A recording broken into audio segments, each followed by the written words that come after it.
जब चीज़ों के बारे में आपकी क्यूरियोसिटी होती है, जानने की इच्छा होती है, तब आपको समझ में आने लगता है कि ये चीज़ भी इम्पोर्टेंट थी, इसके बारे में भी जानना चाहिए। कभी आपको लगता है कि ये मेरे काम की चीज़ नहीं, मैं इसको लेट गो कर देता हूँ, इसके बारे में मैं ध्यान नहीं देता हूँ, लेकिन ऐसा नहीं है। आपको जो देश में, दुनिया में जो भी प्रत्येक मुद्दे चल रहे हैं उनके बारे में आपको जानना चाहिए। हमारे देश की राजनीति के बारे में, इसकी अर्थव्यवस्था के बारे में, इसका जो ऑल ओवर स्ट्रक्चर है, इसके बारे में आपको समझने की ज़रूरत है, इसके बारे में आपको जानने की ज़रूरत है। क्योंकि ये देश किसी एक इंसान का नहीं है, ये देश आप सभी का है।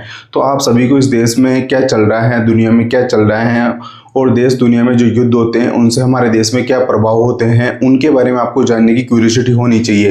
क्योंकि कोई भी देश में कोई कॉन्फ्लिक्ट चल रहा है तो उसका असर आपकी जेब पे भी पड़ने वाला है। तो आप ये नहीं कह सकते हैं कि हमारे को क्या है इससे, क्योंकि कोई भी घटना कहीं घटित हो रही है तो उसका इफेक्ट हमारे देश में कैसा पड़ेगा, उसके बारे में हमारे को सॉल्यूशन क्रिएट करना चाहिए, ना कि उससे हाथ मोड़ लेना चाहिए कि हमारे को क्या मतलब है, कि हमारे को तो हमारे काम से मतलब। ऐसा नहीं होता है।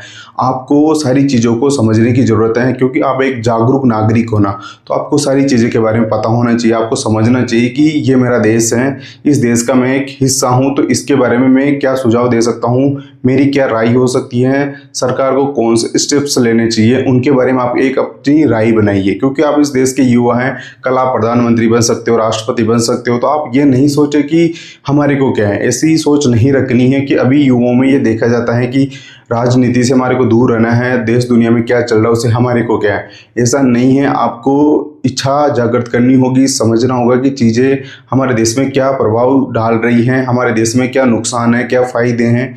इन सब चीज़ों के बारे में आपको एनालिसिस करना चाहिए और एक समझदार व्यक्ति की तरह सोचना चाहिए और अपनी एक राय बनानी चाहिए कि मैं क्या सुझाव दे सकता हूँ। आप अपना सुझाव बनाइए, सोचिए कि क्या सॉल्यूशन दे सकते हैं। जरूरी नहीं है कि आप किसी पद पे हो, आप एक इस देश के जागरूक नागरिक हो। ये अपना कर्तव्य निभाने की आपको ज़रूरत है। सोचिए, समझिए और सवाल उठाइए।